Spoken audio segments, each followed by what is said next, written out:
Элек әле мен менә Казанга килгән вакыт, истә ул вакытта артистта түгел имен, заводта эшли башлагач.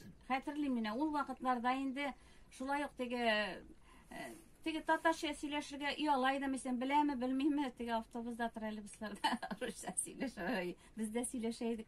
Вата җибәрә булса да. Ну инде без заводларда кызлар бөтен татарлар татарча сөйләшә идек. Без инде рус телен бик яхшы белгән кешеләр түгел бит. Барысын да укыдык. Ләкин барыбер инде үзебезнең тел якын, үзебезнең телдә без яхшырак сөйләшәбез, яхшырак уйлыйбыз. 90-нчы елларда да ул вакытта бит инде белмим инде мин алай түгел татарча сөйләшергә ярамый дип исемдә калмаган. Без түгел концертлар белән татарлар арасында йөргәч, гел татарча булды. Әйтикне урамнарда барыбер теге күз карашлары үзгәргән бит инде. Безгә шулай сөйлиләр иде. Шулай барыбер теге бер урыс кешесе утырса, хәзердә электә без русча сөйләшәбез бит инде барыбыздагы. Аннан соң мероприятиеларга бик күп бара идек бит инде. Анда катнаш теге кунаклар катнаш була торган урыслар. Мин әле русча да җырлыйдым. Әле комплимент әйтәләр, синең урысча әйбәтрәк килеп чыга дип. Бик шетрекле темага кирип киттек. Менә мөгаен куертуыбызны дәвам иттербез. Рекламага гына бүленеп алабыз да. Аннары дәвам иттербез. Каршы түгелме Гөлдәния ханым? Юк. Мероприятиеларга чакыралар бит инде. Анда катнаш халык утыра торган бәйрәмнәрдә. Шуңа русча да җырлыйдык. Сөйләргә дә кирәк русча. Менә иң авыры шул русча сөйләү иде. Эх, тагын ничек индәргә дип зарлана идем дәрестә әйтә. Сөйлә, ялгыш сөйлә. Менә син үз телеңне, татар телеңне белмәсәң оят булыр иде. Менә алтын сүзләр. Ялгышлар белән сөйләү рус телен. Аның бер гаибе дә юк ди торган иде. Бик дөрес икән. Гөлдәния ханым, сез милләтпәрвәр кешеме? Әлбәттә инде үз милләтебезне ничек яратмыйсың? Үзебез аларга бит эшлибез, алар өчен иҗат итәбез. Менә шушы татар телендә сөйләшүдән һәм татар телендә җырлаудан кала, сезнең гаиләгездә милләтпәрвәрлек тагын нәрсәдә шагыла? Нәрсә дип әйтим? Менә мин уйлыйм инде үзем. Без Рөстәм белән үзебезнең бурычыбызны үтәдек дип горурланып әйтә алмагаен. Безнең инде бер генә бала булды, әлбәттә, Лилия, кызыбыз. Кичкенәдән безнең Чаллыда яшәгәндә өйнең бер ягында рус мәктәбе, бер ягында татар гимназиясе иде. Менә татар гимназиясына укырга барды, укыды, гел бөтен җирдә катнашты инде. Мәйтәм, синнән башка кеше юкмы соң мәктәптә дидем. Татар телен Рөстәм нәгел әйтә, татар җырлар тыңла, татар телендә сөйләшегез дип гел әйтеп тора иде. Шулай булса да, алар гел татар телендә сөйләштеләр. Һәм инде өч телне дә белә, әйбәт дип әйтәсем килә. Татар телендә, рус телендә, инглиз телендә дә йөреп өйрәнде бөтенесен.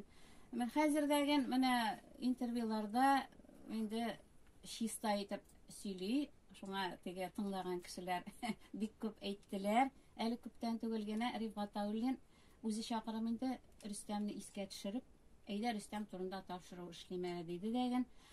Анда да Лилия белән барган идек. Шуңа ул дагы Лилияның татарча чиста һәм фикер йөртүенә сокланганын әйтте. Шуңа күрә без инде менә шул Лилияның үзебезнең милләтебезнең телендә сөйләшүе яхшы дип саныйм. Шуңа күрә калган инде киләсе буынга аларның бурычыдыр дим инде. Гөлдәния ханым, белмим, менә мин башка милләтләрдә мондый сүз куерталар микән, юкмы икән? Менә мине үземне дә шәхсән гел нигәдер ачуымны китерә иде. Миңа син бит Казан малае. Казанда шәһәрдә туып үскән, ничек син булай саф татарча сөйләшәсең дип сорау бирәләр. Башкача ничек булырга тиеш тагын? Әлбәттә. Без шуңа шаккатабыз. Сезнең дә Лилиягезгә карап, теге сокланганнар, кара син аны шәһәр кызы, Чаллы кызы, татарча бу бик шаккаткыч булырга тиеш түгел. Бу шулай булырга тиеш һәр гаиләдә, шулай бит? Гаиләдән башлана инде, әлбәттә, гаиләдән башлана. Ләкин бер гаилә генә салып калдырга ярамый бит. Теге бердәм көч тау күчерә диләр, шуңа күрә бөтен яктан дәүләт ягыннан да, радио, телевидение, сәнгать ягыннан, гореф-гадәтләрен дә саклап, ләкин хәзер замана үзгәрә дибез бит инде. Замана үзгәргәч, яшьләр дә менә барыбер безнең телебездә сөйләшерлек итеп, гореф-гадәтләрне сакларлык итеп, ниндидер чаралар уйлап чыгарганмы заманча. Гел теге иске җырны менә халык җырын гына тыңласыннар дип кешене көчләп тыңлатып булмый. Халык җырында, эстрада җырында заманча ниндидер нәрсәләр уйлап чыгарып, менә шушы яшьләр дә безнең телебездә нинди генә менә формада дип әйтим микән инде. Гурф-гадәт белән генә түгел, башка яңача заманча бер формада да татар телен тыңларлык һәм кызыксынып, сөйләшерлек итеп нәрсәләрдер уйларга кирәктер дип саныйм инде. Ни өчен уйларга кирәк? Менә без мәсәлән үскән чакта безнең өчен бер нәрсә дә уйлаучылар булмады. Ничек бар? Шулай тәрбияләндек һәм бүгенге көндә менә татарча сөйләшәбез без. Хәзер менә балаларга нәрсә генә уйлап тапмыйлар. Балаларны теге татар теленә җәлеп итәр өчен ни өчен бүген балаларның сөйләшәсе килми бу телдә. Менә мин дә шушы сүзеңә ияреп индерәм, шуны әйтәсе килә. Ул бит инде тел буыннан буынга күчкән. Менә сез үзе әйтеп торасыз, дөрүсчә сөйләшү кыен иде дип, авыр иде, белмидек дип. Безнең әби бабаларыбыз белгәне белгән, белмәгәне белмәгән башка телләрне, әйме? Тик үз телендә сөйләшкән. Бу буыннан буынга күчкән мирас дип әйтергә кирәк телне. Һәм бүгенге көндә һәм менә шу 90нчы елларда башланган ук әйбер, сез дә аңа шаһит инде. Нигәдер уяла иде кеше, әйме? Менә шу балалар уялалар дуслар алдында татарча сөйләшергә. Менә модага кертеп җибәреп буламы берәр ничек? Менә кеше горурлансын өчен, менә заманча әйтсәң модага, менә мода.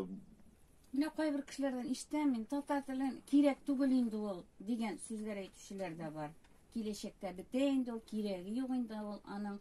Менә Бу бит җинаятьчеләр. Әлбәттә, менә авылда татарча гына укып килгәч, менә бу югары уку йортларына керергә, гел татарча укыган кешеләргә авыр. Шуңа күрә ниндидер бер җаен табар. Урталык. Гөлдәния апа, менә сәнгать турында да сөйләп киткән идек бит инде. Менә сез фидакар хезмәт медале иясе һәм бүгенге көндә татар милләтен үстерүдә сез мәсәлән шәхсән үзегез нинди көчләр куясыз, нинди көчләр түгәсез? Менә шул иҗат юлын алып барырга тырышам инде. Мин әле һаман ташламаска, картаймаска, заманадан да калышмаска, менә яшьләр белән дә аралашып, илекке җырларыбызны да җырлап, шуңа күрә менә ни күпмедер өлеш инде менә шу татар телен саклап калуда өлеш кертергә тырышам дип әйтсәм дә инде. Әле менә ялгышмасам, сез Рөстәм абыйның шулай ук җырлар турында, Рөстәм абый турында китапта туплыйсыз бит инде. Менә бу эш ничек бара бүгенге көндә? Ул китап турында сөйләргә дә куркам инде хәзер. Мин аны инде күптән тупладым инде, үзем дә озак җыйдым. Менә дизайнерга биргән идем, ул да менә бик озак тотты. Ел ярым булгандыр инде, менә көндә, хәзер кичә дә әйттем. Мин Болгар радиосына тапшыруга барам иртәгә. Мин анда нәрсә дип әйтим? Миңа уят булды, тизрәк эшләп бетер инде, пожалуйста, дип. Тагын бер зайты бар. Сезгә зинһар өчен дип әйтәсез, калсам, пожалуйста, урында. Бәлки тизрәк тыңлар иде. Зинһар өчен дип әйтә. Шуңа битерәм Гөлдәния апа. Үзем дә бер шылам инде дип әйтте. Шуңа күрә тиздән битер дип уйлыйм инде, Алла бирсә. Ашыктырып эшләмәгез, әйбәтләп, җентекләп эшләсен. Булгач инде әйбәт булсын дип тырышам дигәч, тагын теге күңелгә җылы өрә инде, шуңа күрә көтәм, Алла бирсә. Гөлдәния ханым, гафу итегез, мин сезгә хәзер шелтә белдерәм. Зинһар, ачуланмагыз, бәлки булай ярамыйдыр да инде туры эфирда. Тик шулай да менә минем күңелемне әрнеткән бер әйбер бар, әйме, тел белән бәйле. Ул минем йөрәгемне менә тырный шын мәгънәсендә. Татарча сөйләшү бер хәл. Әле бит әле татарча яза да белергә кирәк. Менә әйтик, безнең хәзер барыбызның да смартфоннар. Алар хәзер алар белән кырынып кына булмый хәзер, әйме. Менә аның махсус шрифты бар, татарча шрифт.